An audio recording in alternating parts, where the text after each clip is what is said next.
বাংলাদেশ কখনো আর তাবেদারি রাষ্ট্রে পরিণত হবে না, বরং জুলাই শহীদদের কাঙ্ক্ষিত বাংলাদেশ গড়তে চায় সরকার। জুলাই গণ অভ্যুত্থান স্মৃতি জাদুঘর উদ্বোধন করে এসব কথাই বলেন প্রধানমন্ত্রী তারেক রহমান। দেশে কেউ কেউ অহেতুক দাবি তোলে অস্থিতিশীল পরিবেশ তৈরির চেষ্টা করছে অভিযোগ করে সরকার প্রধান প্রশ্ন তোলেন, এটি ফ্যাসিস্টদের আবারও উত্থানের সহযোগিতা কিনা তা ভেবে দেখতে হবে। জুলাই গণঅভ্যুত্থান নিয়ে আরও কথা বলবো। অনলাইনে আমার সাথে যুক্ত হচ্ছেন ঢাকা বিশ্ববিদ্যালয়ের রাষ্ট্রবিজ্ঞান বিভাগের অধ্যাপক ডক্টর সাব্বির আহমেদ। ডক্টর সাব্বির আহমেদ, আপনাকে স্বাগত। আমি যদি প্রথম প্রশ্নটা এটি করতে চাই, প্রধানমন্ত্রী আজকে বলেছেন যে বাংলাদেশ কোনো তাবেদারি রাষ্ট্র হবে না, কারো তাবেদারি করবে না। প্রধানমন্ত্রীর কথা দিয়ে আমরা আসলে কি বুঝতে পারি, বাংলাদেশের রাজনীতি আসলে কোন জায়গায় যাচ্ছে বা কি হতে যাচ্ছে সামনের দিনে? তিনি হয়তো যেটা বলার চেষ্টা করেছেন তার এই বক্তব্যের মধ্য দিয়ে, যে বাংলাদেশের রাজনীতিতে বাইরের কোনো হস্তক্ষেপ চলবে না, এটাই তিনি মিন করার চেষ্টা করেছেন। সেটা হয়তো তার এই বক্তব্যের পেছনে হয়তো অতীত অভিজ্ঞতার প্রতিফলন রয়েছে বলে আমার মনে হয়। যে কোনো একটি রাষ্ট্র বাংলাদেশের অভ্যন্তরীণ রাজনীতিতে হস্তক্ষেপ করতে চেয়েছিল এবং তারা করেছিল কিছুটা মাত্রায়।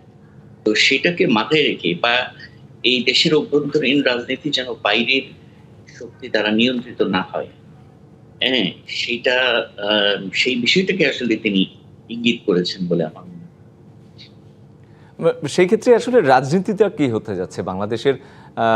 আঞ্চলিক এবং বৈশ্বিক রাজনীতিতে বাংলাদেশের যেই অবস্থান, সেটি কি আসলে নতুন কোনো রূপ পাবে বা রূপ পেতে যাচ্ছে? তা তো অবশ্যই, এবং এটা আমরা দেখেছি যে জুলাই অভ্যুত্থানের পরে বাংলাদেশের রাজনীতিতে একটি সচেতনতা কিন্তু খুব লক্ষণীয়, যে আমরা দেশের বিদেশের সাথে আমাদের যে সম্পর্ক হবে বা বিদেশি কোনো রাষ্ট্রের সাথে আমাদের যে সম্পর্ক হবে, এই সম্পর্কটি কোনো এমন কোনো সম্পর্ক হবে না যেখানে বাংলাদেশ একটা তাবেদার রাষ্ট্র হবে বা বাংলাদেশ ওই রাষ্ট্রের হুকুম মতো চলবে।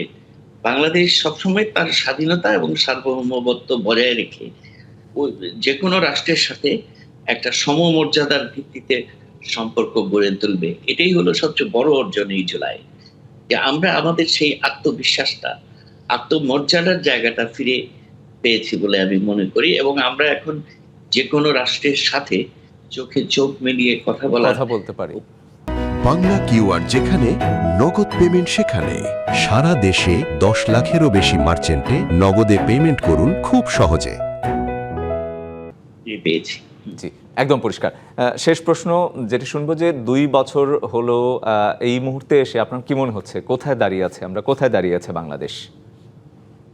দেখুন, জুলাই গণ অভ্যুত্থানের মধ্য দিয়ে বা আমরা যদি জুলাই গণ অভ্যুত্থানের মৌলিক আকাঙ্ক্ষাগুলোর দিকে যদি তাকাই, আমাদের প্রথম যে স্পিরিট ছিল, প্রথম যে আকাঙ্ক্ষা ছিল, সেটা হলো যে বাংলাদেশ একটি পরিবর্তিত রাষ্ট্র এবং সমাজ হিসেবে এগিয়ে যাবে, এবং সেখানে বাংলাদেশের সমগ্র বাংলাদেশের অস্তিত্ব বা বাংলাদেশের যে এগিয়ে চলা, সেই এগিয়ে চলার ভিত্তি হবে সমাজ এবং রাষ্ট্র ব্যবস্থায় বৈষম্য বৈষম্য মানে বৈষম্যহীন একটি সমাজ ও রাষ্ট্র প্রতিষ্ঠা করা। 2 নম্বর হচ্ছে যে আমরা ইতিমধ্যেই বাংলাদেশে একটি গণতান্ত্রিক অগ্রযাত্রার এক ধাপ এগিয়ে গেছি, যে একটা নির্বাচিত সরকার পেয়েছে এবং সেই নির্বাচিত সরকার দায়িত্ব গ্রহণ করে কিছু সৃজনশীল কাজ তারা করার চেষ্টা করছেন। বাট এই কাজগুলোকে এখনো মূল্যায়ন করার সময় হয়তো এখনো আসেনি 6 মাসের মধ্যে। বাট তারা চেষ্টা করছেন যে বাংলাদেশ যেন একটা গণতান্ত্রিক পথে আরো, বাংলাদেশের গণতন্ত্র যেন আরো শক্তিশালী হয়, সেই অভিযাত্রার দিকে বাংলাদেশ এগিয়ে যাচ্ছে বলেই আমার মনে হয়। একদম। 3 নম্বর যে জায়গাটাতে আমার মনে হয় আরো উন্নতি করতে হবে, যেটা দুঃখজনক ভাবে হলেও আমরা দেখলাম যে আজকে সারা দেশের কতগুলো ক্যাম্পাসে যে সহিংসতার ঘটনা ঘটলো, এটা কিন্তু এই দিনে আসলে কাম্য ছিল না কারোরই। কারণ আমরা যে বাংলাদেশ দেখতে চাই গণ অভ্যুত্থানের পরে, সেই বাংলাদেশের রাজনৈতিক সংস্কৃতি হবে সহিষ্ণুতার উপর ভিত্তি করে বাংলাদেশের রাজনৈতিক ভিত্তিটাই হবে সহিষ্ণুতা। আমরা একে অপরের প্রতি সহনশীল আচরণ করব। আমরা বিশ্বাস করি যে এই জি। জায়গাটা আমাদের স্মরণ করতে হবে এবং এই জায়গাটাকে শক্তিশালী করার জন্য আমাদের সামনের দিকে এগিয়ে যেতে হবে। এগিয়ে যেতে হবে।